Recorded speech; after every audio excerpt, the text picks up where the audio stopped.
Salut à tous, j'espère que vous allez bien. Je vous retrouve aujourd'hui pour le book haul du mois de novembre. Comme chaque mois, je vais vous présenter les nouveautés qui ont rejoint ma Mangatech ainsi que les fins de série qu'il y a eu pour ma part. Mais avant de débuter cette vidéo, je tiens à faire une petite parenthèse concernant ce que je présente dans mes book hauls et dans mes épisodes des lectures en cours. Alors si vous me suivez depuis un petit moment, cette parenthèse va vous paraître complètement inutile, je vous l'accorde, mais je me dois de la faire tout simplement parce que je reçois systématiquement les mêmes commentaires sous les book hauls et sous les épisodes des lectures en cours, et même si j'essaye de répondre à tout le monde, je trouve que ça serait beaucoup plus simple de tout simplement en parler une bonne fois pour toutes en vidéo pour que vraiment tout le monde comprenne bien ce que je présente dans les book hauls et dans les épisodes des lectures en cours et n'en vienne pas à me poser systématiquement les mêmes questions en commentaire de ces vidéos. Dans mes book hauls, à la fin ou au début de chaque mois, ça dépend, mais c'est plus au début du mois d'après que je fais mes book hauls, je vous présente uniquement les nouveautés que rejoint ma Mangatech. Et ça y est, je reparle du nez.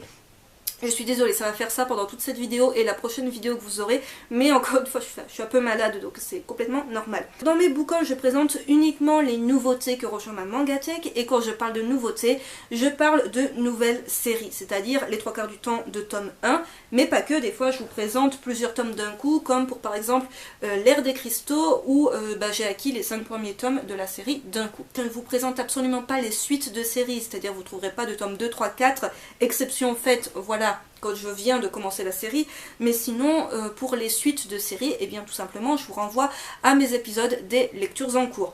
Et dans les épisodes des lectures en cours, vous n'avez pas tout simplement de premier tome de série, puisque sous mon dernier épisode ou l'avant-dernier, un abonné m'a demandé pourquoi j'ai pas présenté le premier tome de Jojo Lion dans l'épisode des lectures en cours. Et là, j'ai dû repréciser, non, il faut attendre le book haul du mois de novembre pour voir le premier tome de Jojo Lion. Je pense savoir d'où vient le problème, pourquoi je reçois ce genre de commentaires.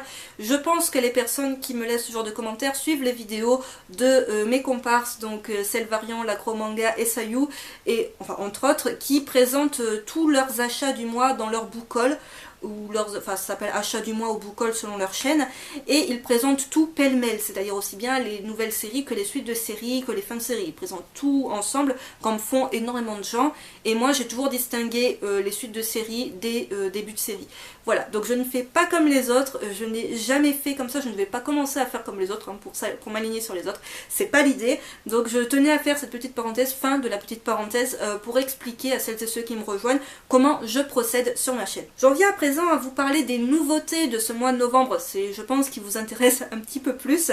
Alors il n'y en a pas eu énormément, il y en a deux qui ne sont pas des nouveautés du mois, dont une des deux, j'avoue que j'ai à peine commencé et que j'ai arrêté, mais pour une très bonne raison. Ensuite il y en a 4 autres, une autre qui m'a été envoyée par les éditions Komiku, donc là on en est à 7, et 9 nouveautés qui m'ont été très sympathiquement envoyées par les éditions Black Box, que je n'ai pas eu le temps de lire, mais je vous en parle quand même. Je vais commencer avec celle que je vous ai montrée, l'ère des cristaux, les 5 premiers tomes de la série. Je ne vais pas revenir dessus, tout simplement parce que si vous avez été attentif à mes dernières vidéos, j'ai fait une vidéo coup de cœur au sujet de cette série qui est complètement géniale. Donc je vous mettrai le lien de cette vidéo dans la barre d'infos si jamais vous l'avez loupé, bien qu'elle soit toute récente.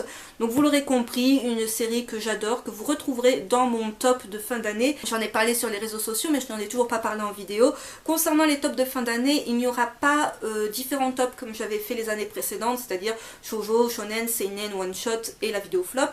Cette année, je fais une seule grosse vidéo top et une vidéo flop, bien évidemment. Et dans cette vidéo top, je vais la découper un petit peu à la manière des épisodes des lectures en cours, c'est-à-dire shoujo, shonen, seinen, one shot. Je ne sais pas encore par contre si ça sera 20 ou 15 séries qui feront partie de ce top. Je me tâte un petit peu, est-ce que j'en mets 20, est-ce que j'en mets 15, est-ce que je descends à un top 10, ça me semble vraiment trop compliqué, mais l'ère des cristaux, soyez-en sûrs, sera dans ce top de fin d'année. Ensuite, une autre nouveauté que j'ai commencé en ce mois de novembre, qui n'est pas une nouveauté du mois de novembre, il s'agit des 3 premiers tomes de Bloody Mary, de Akaza Samamiya. Alors oui, alors j'ai envie de vous dire police d'écriture, pas au top du top, c'est publié chez Soleil Manga dans leur collection gothique. Donc là, on est sur du shoujo romance fantastique qui compte 8 tomes toujours en cours. Et on n'a pas la date pour la sortie du 4e tome en France. On ne l'aura pas cette année, de toute manière on l'aura en 2017. Donc je vous montre les couvertures de la série qui sont vraiment très très sympathiques. Et c'est un peu ça qui m'a fait craquer, en plus de la voir sur les chaînes de Sayu et l'Acromanga, ou que de l'Acromanga, ou que de Sayu, je ne sais plus qui l'a présenté, mais bref, en gros c'est une série que j'ai vue sur au moins une ou deux chaînes et qui me donnait bien envie parce que ça nous parle de vampires. Mais comme vous le voyez à mon superbe petit marque-page médiéval, je me suis arrêtée au début du premier tome. Alors non pas que je n'ai pas aimé ma lecture, je m'attendais pas à ce qu'on soit sur un registre un petit peu humour.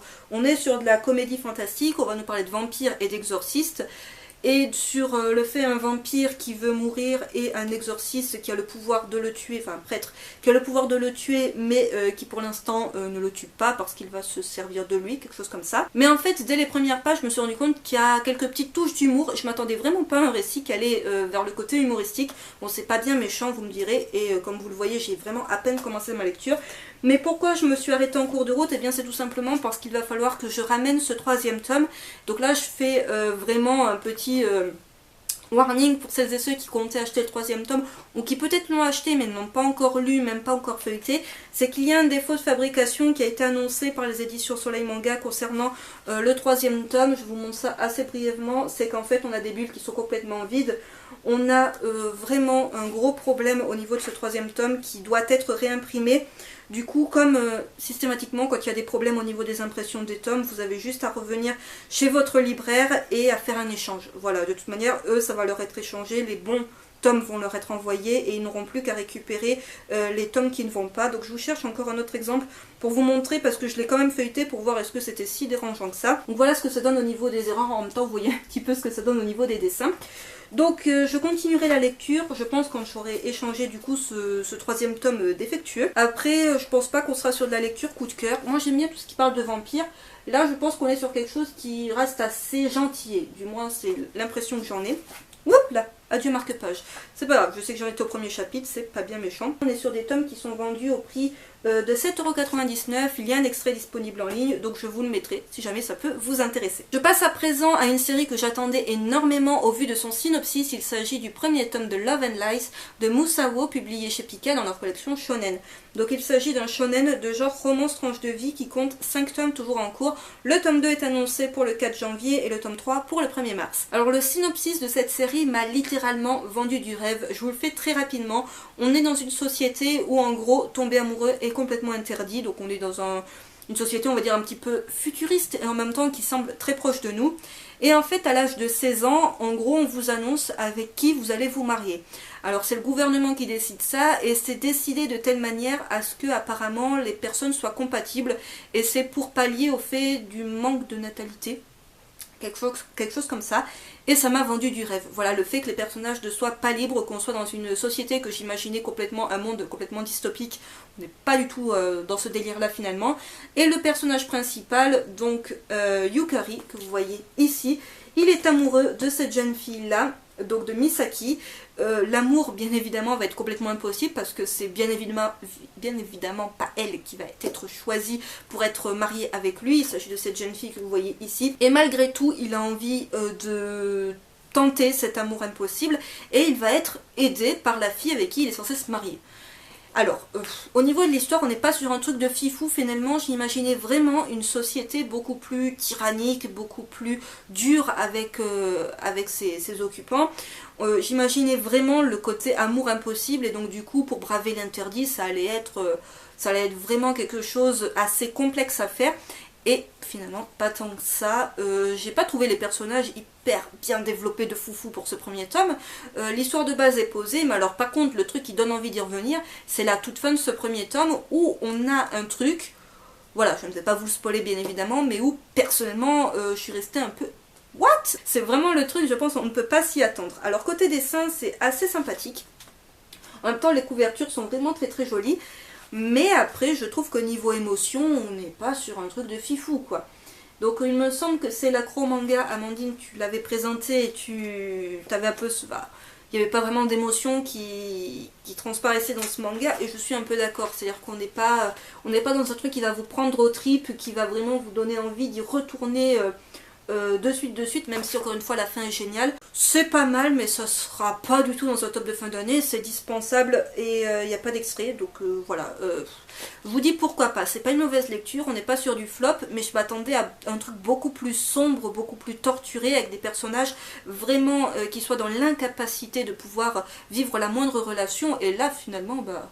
ils n'ont pas l'air d'avoir trop d'interdits plus que cela. Je passe à présent à un premier tome que j'ai beaucoup aimé dans un tout autre registre. Il s'agit du premier tome de Alchimia, un scénario de Samantha Bailey et un dessin de Mia, publié chez Pika dans leur collection Shoujo cette fois-ci. Donc là on est sur un manga français de genre romance fantastique qui serait terminé en 3 tomes pour son premier cycle. Voilà, il n'y a toujours pas de date pour la sortie du tome 2. Encore une fois, qui dit manga français dit parution assez lente du coup. Mais le premier cycle de la série sera composé de 3 tomes. Alors c'est une série qui a débuté en France au mois d'octobre et qui déjà me faisait de l'œil. Et j'avais toujours pas craqué pour cette série et c'est le fait de l'avoir vue, si je ne dis pas de bêtises, sur la chaîne de Margot Liseuse qui m'a vraiment définitivement donné envie de me plonger dans ce premier tome que j'ai adoré. On est dans un univers où il y a de l'alchimie, où il y a une guerre entre ceux qui utilisent l'alchimie et ceux qui n'ont pas envie que l'alchimie soit utilisée. Donc on a le royaume d'Alchimia versus le royaume de Ifen. Et en gros, on va avoir une histoire d'amour, comme on s'en doute un petit peu quand on voit la couverture, entre une alchimiste et un soldat qui est donc censé être son ennemi. Et en même temps, on a un triangle amoureux parce qu'on a un alchimiste qui est amoureux d'elle, déjà, ils vivent sur le même bateau et il est tombé amoureux d'elle. Du coup, on a un triangle amoureux fort sympathique. L'histoire est vraiment très prenante dès le départ, l'alchimie est très bien expliquée, on a 3 différents types d'alchimie et l'auteur prend le temps de nous expliquer un petit peu les différents types qu'il y a, et je trouve que l'alchimie des mots qui est utilisée notamment par le personnage de Sae que l'on voit sur la couverture, c'est vraiment un truc mais sublime, une sublime invention. On a une jaquette qui est réversible tout simplement pour que vous puissiez choisir votre camp si vous êtes du côté de... alors Ifen, je ne dis pas de bêtises, donc avec le côté bleu ou le côté alchimie avec voilà justement le second jeune homme qui fait partie de ce triangle amoureux. Donc je trouve l'idée de la jaquette réversible vraiment très sympa. Et au niveau des pages couleurs qu'on a au début du tome, elles sont très très belles. Vraiment, on est sur un ouvrage qui est vendu au prix de 7,50 € et vraiment, côté édition, Pika a fait du très très beau boulot avec ce titre-là. Je vous montre encore un petit peu ce que ça donne au niveau des dessins. Il y a beaucoup d'action, il n'y a pas tant d'amour que cela pour celles et ceux qui seraient un peu hermétiques au shoujo qui dégouline de bons sentiments. C'est pas le cas avec celui-ci. On a justement ce côté alchimique qui est très présent, on a beaucoup d'humour, donc vraiment un premier tome qui m'a beaucoup plu. Je regrette absolument pas d'avoir tenté la série et je vous la recommande. Si vous cherchez un manga, alors bon français pour le coup, mais c'est pas... spécialement si vous cherchez un manga français, mais si vous cherchez un manga où ça bouge beaucoup, où l'histoire est vraiment dans un très très bel univers qui est vraiment bien décrit dès le départ, avec des personnages super attachants, et puis voilà ce petit triangle amoureux qui se met doucement en place. Autre nouveauté du mois de novembre que j'ai commencé, mais que j'ai à peine commencé à lire aujourd'hui, autant vous dire je l'avais laissé complètement de côté, alors que c'est une nouveauté qui me faisait bien envie, mais encore une fois, j'avais beaucoup de choses à lire, beaucoup de choses à présenter, j'étais malade toute la semaine durant, du coup pour lire c'était pas tip top, en plus j'avais le boulot à côté, bref, donc là je vais vous parler très brièvement du coup du premier tome de Jojo Lion, donc la 8e saison de Jojo's Bizarre Adventure de Hirohiko Araki, publié toujours chez Delcourt Tonkam. Donc là on est sur un shonen aventure fantastique qui compte 14 tomes toujours en cours, le second tome est annoncé pour le 4 janvier. Donc Jojo's Bizarre Adventure c'est vraiment un shonen que j'apprécie beaucoup, je vous en ai pas trop parlé sur ma chaîne parce qu'en même temps sur Marseille je crois que j'ai pratiquement rien de la série et c'est un peu compliqué de tout rapatrier pour vous faire la vidéo. Et j'ai à peine entamé, voilà encore un autre marque-page similaire. Et j'ai lu que le premier chapitre que j'ai bien aimé. Voilà, on sent qu'on se lance sur quelque chose de nouveau. Jojo's Bizarre Adventure, encore une fois, c'est particulier au niveau des dessins. Il y a beaucoup d'action dès le départ et il y a beaucoup de bizarreries dès le départ. Donc moi, je sens que ça va être une très très bonne lecture, mais je pense pas qu'on soit dans le coup de cœur. Voilà, même si Jojo, ça a toujours été de très très bonne lecture, ça n'a jamais été non plus jusqu'au manga hyper indispensable de Fifou que je vais recommander absolument si vous ne le connaissez pas. Mais celui-ci m'a l'air vraiment pas mal du tout. Voilà, cette 8e saison, je vais vous montrer un petit peu où je m'en suis arrêtée dans les premières pages. Voilà. En plus, ce premier tome de Jojo Lion est super gros. Les tomes sont toujours vendus au même prix, c'est-à-dire 6,99€. Je ne l'ai pas noté, mais je crois que c'est 6,99€ les tomes. Vous pouvez commencer par cette 8e saison sans aucun souci. Enfin, du moins, j'ai pas pour l'instant trouvé de choses qui se rattachaient aux saisons précédentes, sachant que c'est la même chose pour la saison 7 qui est un reboot, donc Steel Ball Run. Après, pour les autres, c'est un petit peu dans la continuité, par contre, bien que voilà. En principe, Jojo's Bizarre Adventure, à part vraiment les 2 ou 3 premières, ça peut se lire de manière un petit peu indépendante. Donc j'ai pas grand chose à vous en dire. Le début de ma lecture était sympathique, ça sera sûrement ma lecture de ce soir. C'est pas mal du tout, j'avais quand même hâte, j'étais en même temps obligée d'essayer de rassembler tous les Jojo's Bizarre Adventure, sachant que j'ai toutes les saisons en ma possession, sauf les saisons 5 et 6. Voilà, si je ne dis pas de bêtises, c'est les saisons Golden Wind et Stone Ocean que je n'ai pas. Je passe à présent à la dernière nouveauté de ce mois de novembre qui n'est pas un partenariat. Il s'agit du premier tome de Ryuko de Eldo Yoshimizu, c'est publié chez le Lézard Noir. Donc il s'agit d'un seinen de genre suspense thriller qui est terminé en 2 tomes et on n'a pas la date pour la sortie du tome 2 en France, mais je pense qu'on l'aura en 2017.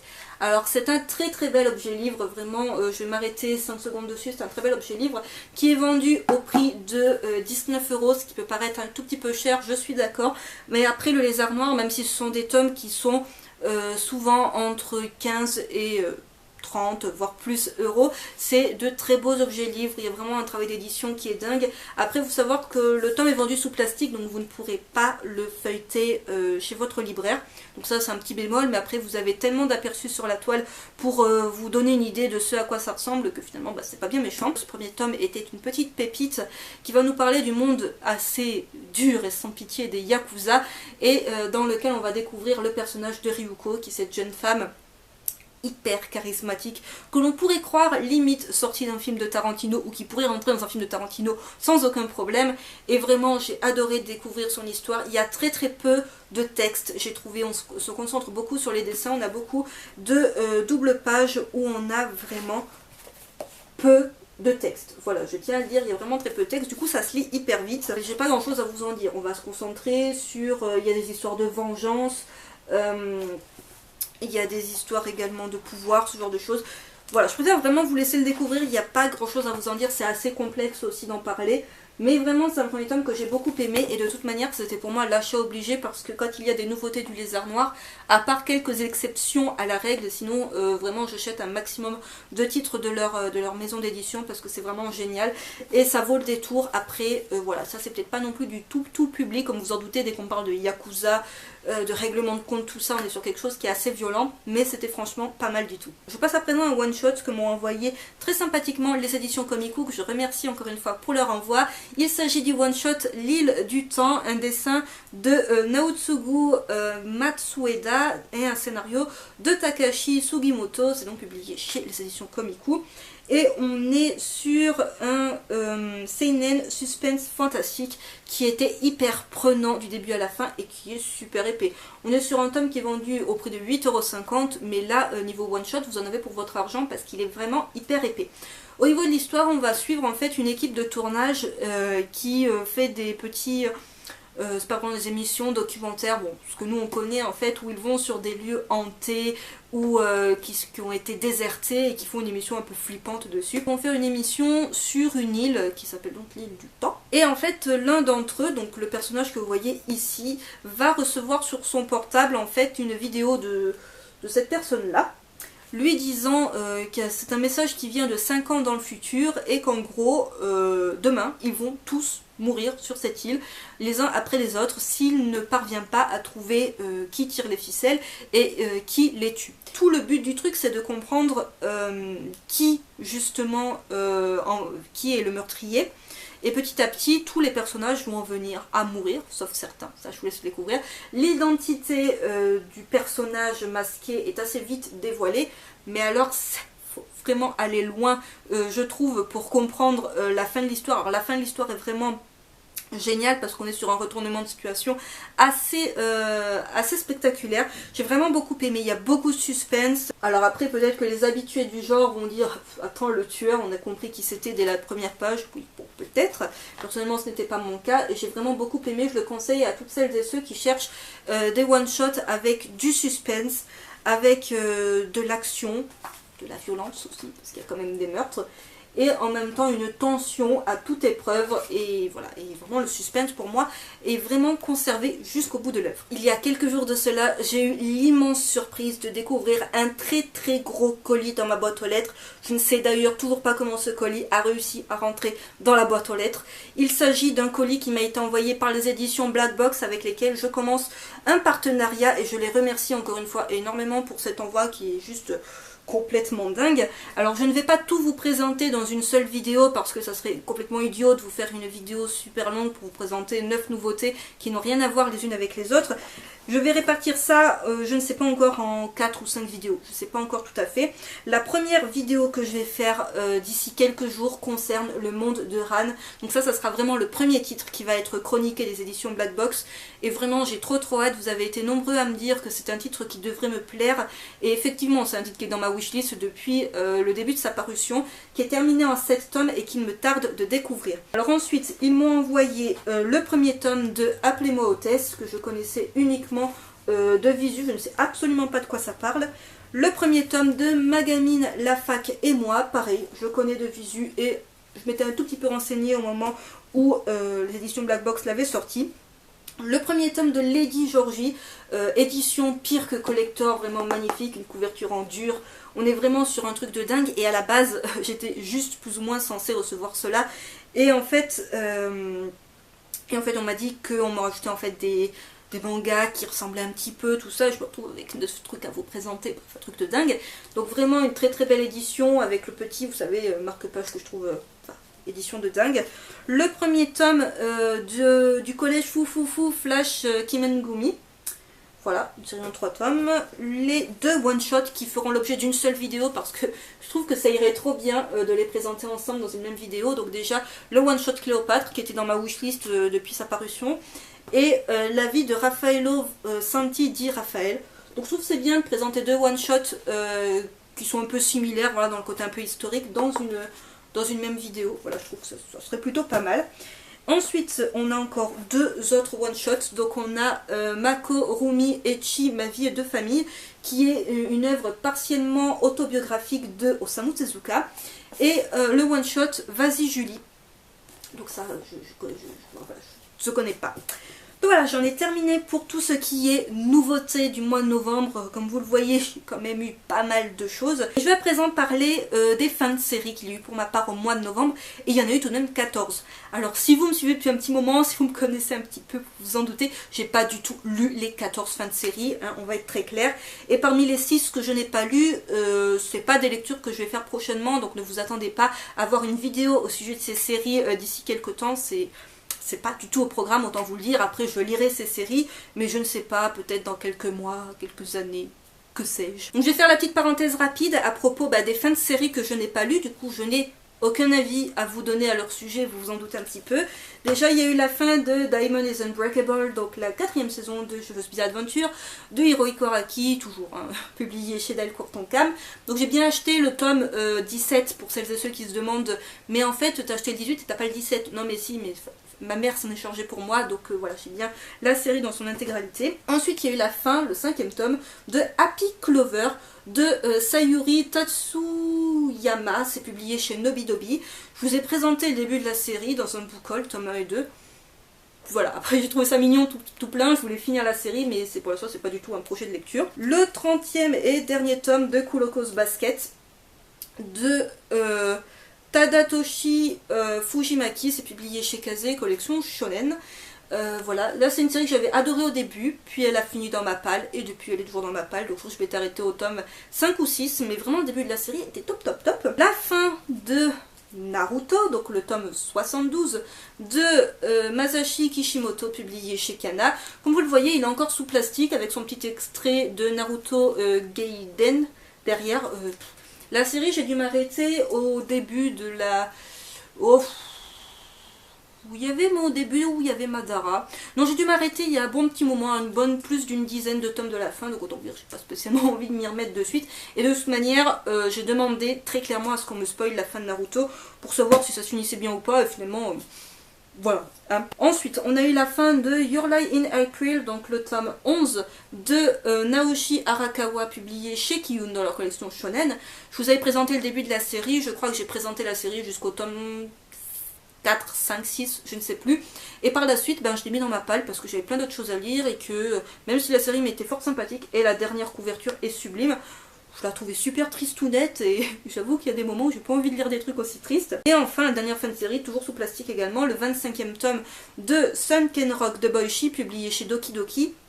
Donc là j'ai recommencé à me lire la série, j'en suis à peu près à la moitié, il y aura peut-être pas de vidéo à son sujet parce que je pense que c'est tout de même assez connu. J'en suis pas encore à ce 25e tome, je dois en être, j'en suis à une dizaine de tomes, je dois être vers le volume 15. Et c'est vraiment une série que j'adore, qui est excessivement violente, il y a beaucoup de sexe, il y a beaucoup de viol, ce genre de choses. Mais c'est vraiment une série que j'adore et que je recommande si vous aimez tout ce qui est histoire de Yakuza, et très drôle, mais très violent tout de même. Et à présent, je passe aux fins de série que j'ai lues, qui je pense vous intéresseront nettement plus que les fins de série que je n'ai pas lues du coup. Donc déjà, il y a eu le 9e et dernier tome de Innocent de Shinichi Sakamoto, publié chez Delcourt Tonkam. Je ne vais pas en parler dans cette vidéo, tout simplement parce que ce manga va faire l'objet de ma prochaine vidéo coup de cœur que je vous ai tournée en fait ce matin, mais que vous aurez mercredi sur ma chaîne. Et voilà, un gros coup de cœur pour cette série, un gros coup de cœur pour son dernier tome, même si ce n'est que la fin de la première saison, et j'ai vraiment hâte d'avoir Innocent Rouge parce que autant vous dire, la fin de cette première saison, elle donne juste terriblement envie de connaître la suite. Parmi les fins de série fort sympathiques, il y a eu le 4e et dernier tome de My Girlfriend is a Fiction de Shizumu Watanabe, c'est publié chez Delcourt Tonkam. Donc celui-là, je vous ai présenté les 4 tomes que compose la série, les 2 premiers dans un book haul et le 3e dans un épisode des lectures en cours, et j'ai adoré ce 4e tome qui clôt à merveille la série. Vraiment, je ne pouvais pas lui voir de fin aussi parfaite. J'avais peur que 4 tomes ça soit un petit peu court, qu'on passe rapidement sur certaines choses, mais finalement c'est juste ce qu'il faut. La fin est vraiment du top du top. On n'est pas du tout sur un truc larmoyant, mais on n'est pas non plus sur un truc hyper happy end, mais on est juste sur ce qu'il fallait, sur un retour aux choses, sur vraiment quelque chose, mais j'étais conquise par la fin de la série. Le volume 3 est quand même assez épais, comparé par exemple, le volume 4, pardon. Par exemple au volume 3 qui est beaucoup plus fin, comme vous le voyez, ils ont fait un volume assez épais pour conclure la série. Et vraiment, je ne saurais trop vous recommander ce shonen si vous aimez bien tout ce qui est triangle amoureux, très léger, avec cette originalité de personnages de fiction qui vont prendre vie.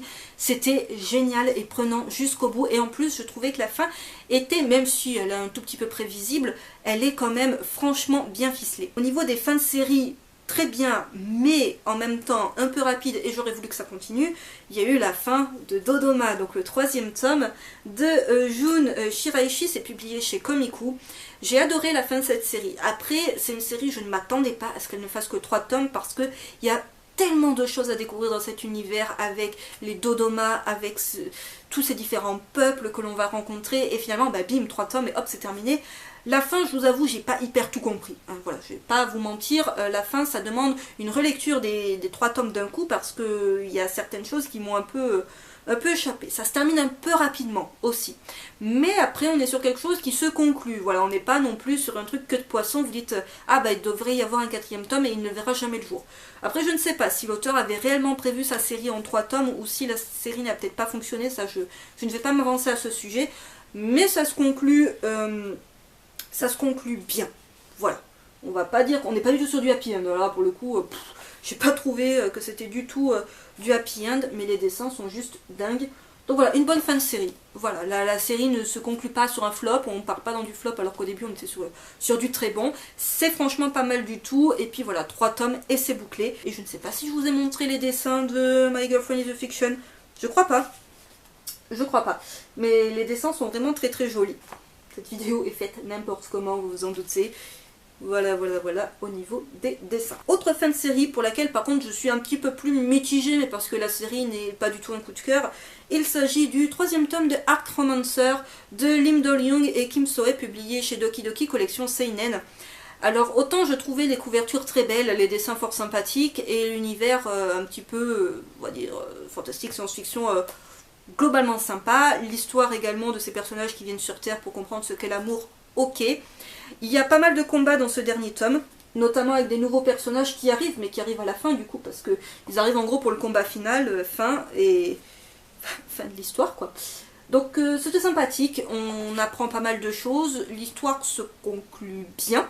En même temps, se conclut d'une manière totalement plausible dans un monde complètement fantastique. Donc c'était pas mal. On n'est pas du tout sur du coup de cœur, on est vraiment sur de la lecture qui, je pense, avec le temps, va complètement s'effacer de mon esprit. Ne va pas du tout me marquer à travers les années, mais c'était pas mal du tout, et pour celles et ceux qui sont fans de ce genre-là, je pense que ça peut vous plaire. Une très très bonne fin de série, là par contre, il s'agit du 4e et dernier tome de Fullmetal Night Chevalion de Sawako Arashida. C'est publié chez les éditions Akata dans leur collection What the Fuck. J'ai adoré ce 4e tome de Chevalion, et bien évidemment qu'on voit la véritable apparence de Red, et je me demandais à quoi il peut bien se ressembler ce personnage dont on ne voit pas le visage pendant les 3 premiers tomes. C'est au bout de pas mal d'épreuves finalement qu'on va réellement voir à quoi ressemble Red, et ce 4e tome est tout en tension et tout en suspense, et il y a du combat avec un petit peu à la manière, vous savez, d'un épisode final, d'un épisode des Power Rangers où il va y avoir du combat de robots géants. Et j'ai adoré. Franchement, il y a beaucoup d'humour, un petit peu moins que dans les tomes précédents, parce que bon, on est quand même dans quelque chose d'un peu plus dramatique, et ça conclut super bien la série. Vraiment, il n'y a rien d'autre à dire. C'est une petite pépite des éditions Akata que je vous recommande si vous n'avez toujours pas commencé, et si vous cherchez des titres what the fuck bien barrés, et en même temps il y a une histoire qui va vous prendre du début à la fin, parce qu'on est vraiment sur un titre qui ne paye pas de mine. On peut se dire ok, c'est une histoire style Power Rangers, mais c'est tellement plus que ça. Une très très belle découverte des éditions Akata que je ne saurais trop vous recommander si vous êtes passé à côté. Autre fin de série à laquelle par contre je ne m'attendais absolument pas pour le coup, il s'agit du 5e et dernier tome de Save Me Pity de Elsa Brands, publié chez Kana. Alors je ne savais absolument pas que la série devait faire 5 tomes, apparemment ça fait un moment que l'auteur l'avait annoncé et l'avait prévu comme ça. Il y a des gens qui m'ont dit que c'est parce que la série n'avait pas fonctionné, what the fuck, bref, aucun rapport. Donc j'étais pas du tout au courant que ça se terminait en 5 tomes, et j'étais choquée quand j'avais vu qu'il s'agissait du dernier tome. Mais la série se conclut bien. Alors elle se conclut certes un peu rapidement, et il y aura encore tellement de choses, je pense, que l'auteur aurait pu faire avec cet univers qui est dingue. Franchement j'adore, il y a plein de petites références encore que je vous laisse découvrir avec ce dernier tome. Il y a beaucoup d'humour, il y a beaucoup de rebondissements, et la fin est super originale, je trouve. Je m'attendais pas du tout à cette fin là pour la série, et j'ai beaucoup aimé. J'ai beaucoup aimé, et les personnages vont terriblement me manquer, parce que c'était pour moi un petit rendez-vous de lecture, Save Me Pity, que vraiment je me faisais une joie de lire à chaque fois. Je ne sais pas du tout s'il y a une suite qui est prévue, si l'auteur a prévu de continuer à développer peut-être l'univers dans une saison 2, qui sait. En même temps, vu la fin, je ne pense pas. Mais vraiment une très très bonne série française que je vous recommande si vous ne la connaissez toujours pas. Si vous voulez vous prendre des barres de rire avec un univers où vous avez les dieux donc de la Grèce antique, de la mythologie grecque. Vous voyez où je veux en venir, vraiment un truc de fifou. Voilà, non, en plus c'est marqué Grèce antique. Non, mais j'étais pas du tout à côté de mes pompes, donc vraiment un truc top, une série top. Après, ouais, la fin, ça se passe du coup un petit peu vite, et en même temps, elle est arrivée à faire une fin assez fin, si vous voulez. Voilà, on peut vraiment s'en arrêter là, et on ne sera pas déçu pour autant. Avant-dernière fin de série, il s'agit du 9e tome de Listen of the Evil de Eiji Karazuyama, d'après l'œuvre de Yuzuke Kishi, publié également chez Kana dans la collection Big Kana. Quoi vous dire, ce 9e tome, il était génial. C'est une série qui m'aura plu du début à la fin, qui est bourrée de suspense. Jusqu'au bout, on se demande est-ce que le prof va s'en sortir. Jusqu'au bout, on se dit mais punaise, il va s'en sortir en fait. C'est-à-dire qu'en fait, il a assassiné absolument tout le monde, mais il peut encore s'en sortir. Le problème, c'est que il oublie certains facteurs de l'histoire, certains petits trucs que le lecteur sait, mais que lui ne sait pas. Et même que moi, j'avoue, en tant que lecteur, j'y pensais même plus. Ah punaise, c'est vrai que dans le tome précédent ou 2 tomes avant, il s'était passé ça.